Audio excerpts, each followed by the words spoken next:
quem não entende, né, e nem imagina o que é exatamente a oratória.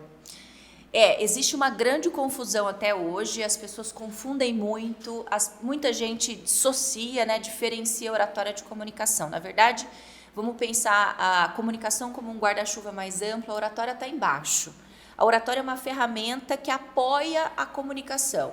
E ela apoia a nossa comunicação tanto na situação mais formal, ou seja, para expressar em público dessa forma mais formal, nas apresentações que a gente tem que fazer. Então, enfim, professores, palestrantes, porta-vozes, pessoas que precisam falar em público, tanto na conversação interpessoal. Então, a oratória é uma ferramenta que apoia o relacionamento interpessoal e que apoia o seu poder de expressão em público. Apoia como? Através da gestão das habilidades. Então, assim, é um conjunto de comportamentos a oratória. Vamos imaginar um conjunto de botões. E se você ajusta todos eles, você torna a sua comunicação mais entendível, mais atraente, mais persuasiva, ou seja, você qualifica teu poder de expressão. Então, a oratória é uma ferramenta de apoio para a nossa comunicação. Então, não é só a voz, né? Que essa até é a próxima pergunta. Não é só voz. O que tanto envolve a oratória? Por conta da palavra, né? Na etimologia da palavra, oratória vem de oral. Oral é fala, certo? Mas, na verdade, oratória é a palavra em latim, porque a origem é retórica, que é a palavra em grego. A nossa base da oratória é, até hoje, 2000 anos depois, Aristóteles. Então, as primeiras publicações sobre oratória, e o povo grego, eles usavam isso e colocavam a oratória no status de arte, era uma coisa muito valorizada, porque não existia advogado naquela época. As pessoas tinham que se defender em público, as pessoas iam a público defender suas posses, defender suas terras, reivindicar coisas. Então, todo mundo tinha que ter esse poder de convencimento. E aí foi com os sofistas, né, os filósofos antigos, que começaram as primeiras publicações, e Aristóteles foi o cara que publicou a obra Retórica. Então, a retórica traz esse método construído para aumentar o seu poder de convencimento, de persuasão.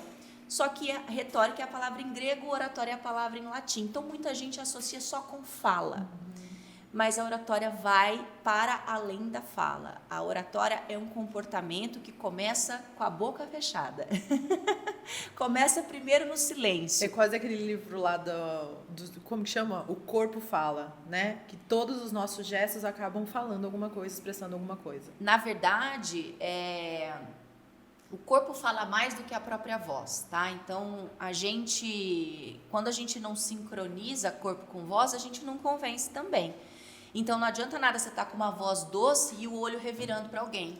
As pessoas vão entender essa mensagem através do seu corpo. Então, a linguagem corporal, ela é predominante dentro ali do nosso sistema de linguagem. E a nossa espécie, né, o Homo sapiens, ele evoluiu justamente porque tem uma linguagem mais qualificada.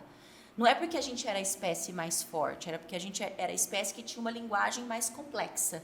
E é por isso que a gente evoluiu como espécie, porque a nossa linguagem é muito complexa. Então, se a gente fala que precisa de uma boa oratória para a gente se comunicar, e não é só a fala, o que tanto interfere nisso? Tem a questão do formulamento da ideia, os gestos, tudo isso. Isso. Os 3 pilares que sustentam a oratória é corpo, primeiro corpo, nessa ordem, exatamente nessa ordem. Corpo, voz e pensamento, certo? Então, o corpo, ele é o que começa a se comunicar primeiro. Então, a forma como a gente chega num lugar, a forma como a gente se apresenta, tudo isso diz sobre nós, certo? Cheguei aqui hoje para gravar esse podcast, estava sem batom.